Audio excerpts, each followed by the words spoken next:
Oh baby, oh,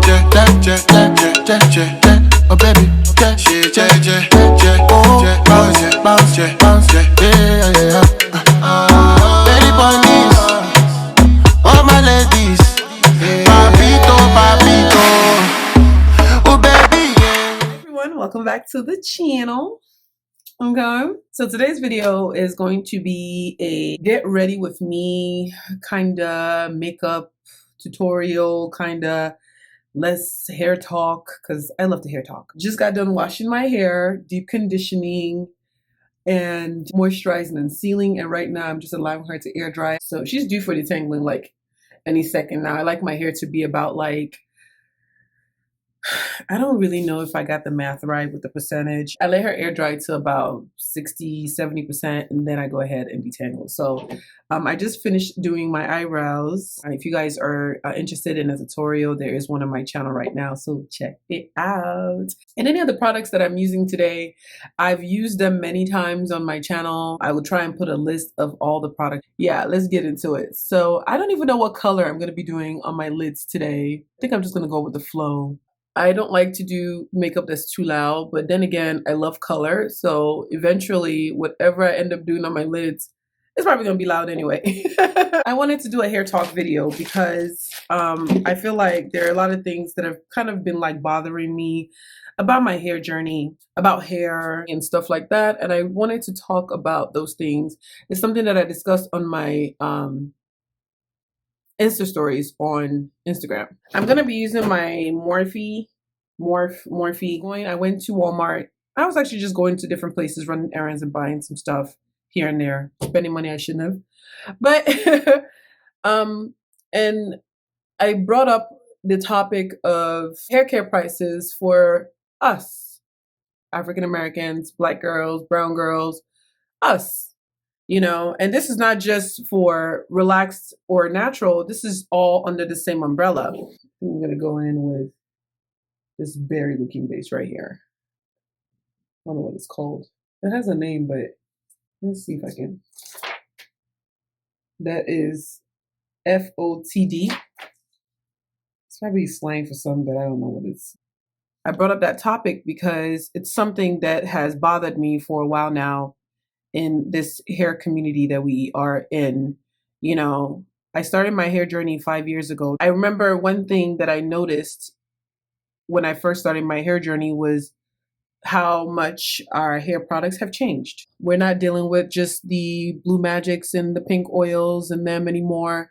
There are all these new products that promise us damn near gluten-free ingredients, which is really, really nice because that's something that we never had on bottles to promise us anything. They just said shiny long hair and we ran with it. So I remember noticing that. And one of the first brands that I did start using was Shea Moisture. I felt confident because everything on the bottle was right there in front of you. No sulfates, no parabens, no glycol, no mineral oil, no animal testing, no petroleum. And just seeing all of that labeled on a bottle for me was exciting. It's like you didn't even have to look at much of the ingredients. Once you saw all of that, you were like, yes, this product is for me. And I think a lot of companies have taken heed to that. You know, even Pink Oil has finally decided to give us something that doesn't have petroleum and stuff like that in it. But the new thing now that we're noticing is that we're paying more for hair care. You know, we're paying more to have better ingredients. And I do understand that, yes, you know, better ingredients we should pay more for, but why is it that when we flip it over to the white side or the Caucasian side, they're not paying so much more for better ingredients? Like better ingredients is like a standard for them, period. They start better ingredients. Even like their lower class products like VO5, Mane and Tail. I think you can probably get VO5 for 99 cents. VO5 is actually a good product, you know?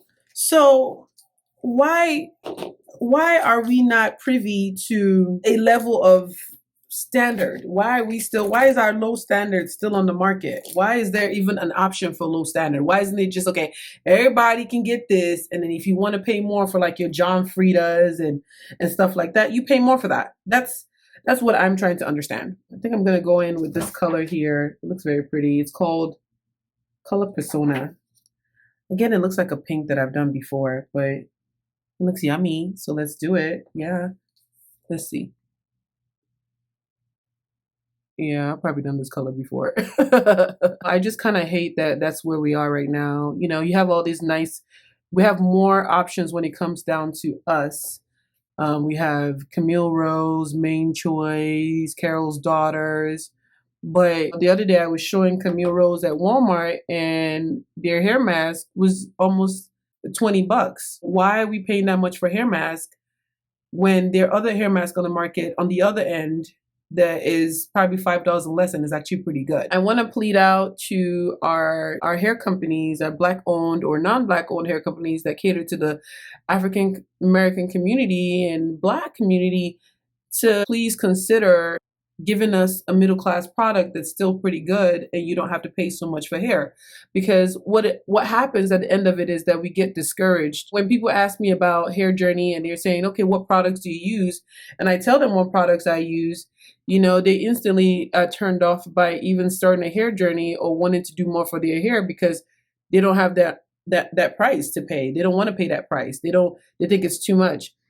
If it's cheaper for you to wear weaves, like if you buy a wig today, you can wear that wig all year long and not have to worry about your hair underneath the wig because it's cheaper to buy that wig one time and then keep the wig on and never worry about what's underneath your head, you know, so underneath your wig. So I just think that the pricing can sometimes be discouraging to us because I remember thinking to myself, wow, so like you are spending so much money on hair care. I either spend it on my hair or I spend it on somebody else's hair in terms of a wig or a weave. And I said, you know what? I'd rather just put that investment to his mind and see what happens. That was where my head was at when I started. So I think that if you really want to do the Black hair community some good as a product manufacturer, I think that you should consider either creating something in the middle or just dropping the prices.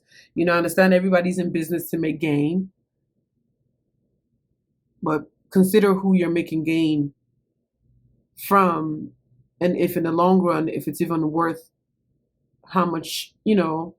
I don't think that I'll ever use any of those products except if they were on sale. I don't think that I would buy a Camille Rose. You have the curls. I've always wanted to try that, but I'm not going to try that product because I think that every time I walk into the store, I'm looking at $20 and up just to try a product. And that's a lot to try a product. That doesn't look too much. Yeah, it's just pop color. So let me just give her some drama in the ends though, because this is where I go wrong right here. Looking for drama, always looking for drama. I'm gonna go in with, what's this called? Power Slayer. It's like a deep purple, looks like. Just in the corners, just give it a little bit of drama right here. See, it's not much. Another thing that I wanted to talk about was some of my hair journey regrets. This hair journey has been a journey. I remember when I first started, it was like, I can't wait to have longer, stronger hair that touches my ass. I think one of the biggest hair spaces I really wanted to be in was I wanted to be a bra strap so bad. And now that I'm there and I've passed it, it's kind of like, what's next? I think one of my greatest issues with this hair journey is sometimes you feel like you're going hair crazy. I'm just going to soften up the lines right here underneath my brow. You're like, you can't really be like hair irresponsible with a hair journey. You cannot be irresponsible. It's like for every little thing you do with your hair, if you decide to skip a wash day, if you decide to not deep condition this week, or if you decide to experiment a little bit or try something new, there's always this possibility of there being like a negative repercussion from it. And I absolutely hate that. I love washing my hair. I love a wash day, but you're always kind of worrying about your hair. You know, every time a strand falls out or it seems like your hair is in distress, you're like, what's going on? I don't like that. And even at 5 years into my hair journey, I still feel like I don't even know where my hair is going. I've had so many setbacks in this hair journey, and I'm just like, is it ever going to get better? Is there ever going to be a time that I don't deal with setbacks? Am I going to get really good at this hair journey thing that, you know, or am I just, I think I'm at a space with my hair journey that I feel almost lost as to what's next. I just want to get to a place where I'm not doing a rescue of my hair. Like, when does a hair journey stop being a journey? That is the question. I think that's what I meant to say. Like, when does it stop being a journey? Is it, you know, I felt like when I first started, it definitely was a journey. But now that we're in this journey 5 years, is it still a journey, or, you know, or does it end? Does the journey end once I stop caring about my hair? I just don't want it to be considered a hair journey anymore. I want to know my hair.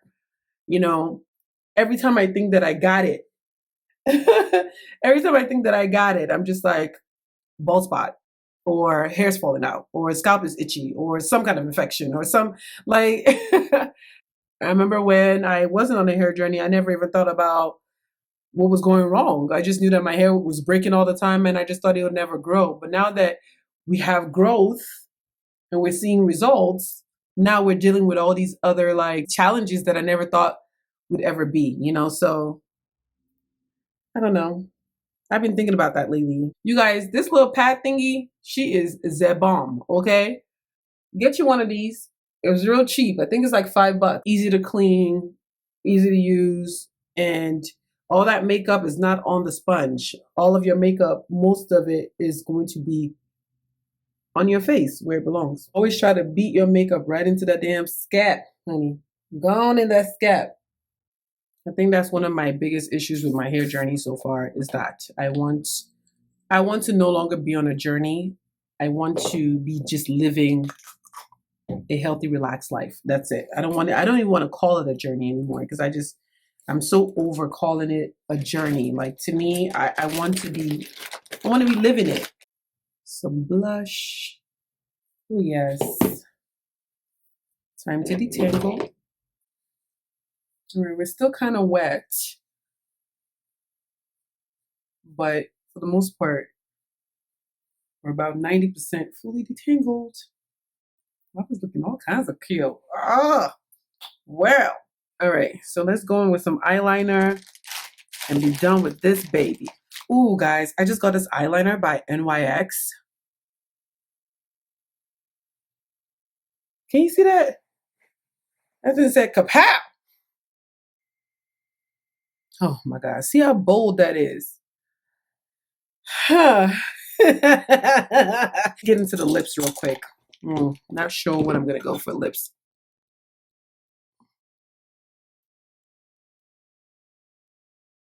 We're gonna darken her up with the chocolate. And then Buffy usually lightens her right back up.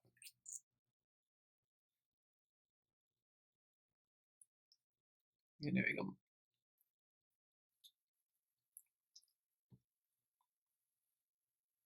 go. That is the perfect nude. Ooh! I absolutely love mixing colors. Something about that. I feel like I have more control over what the color is going to do.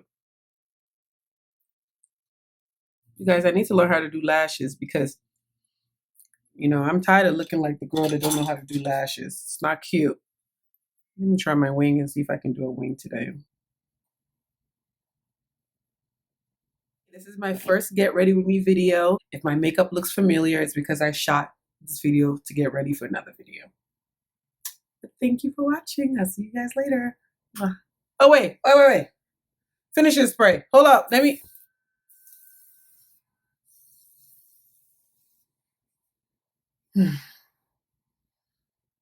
Okay, you guys can go now.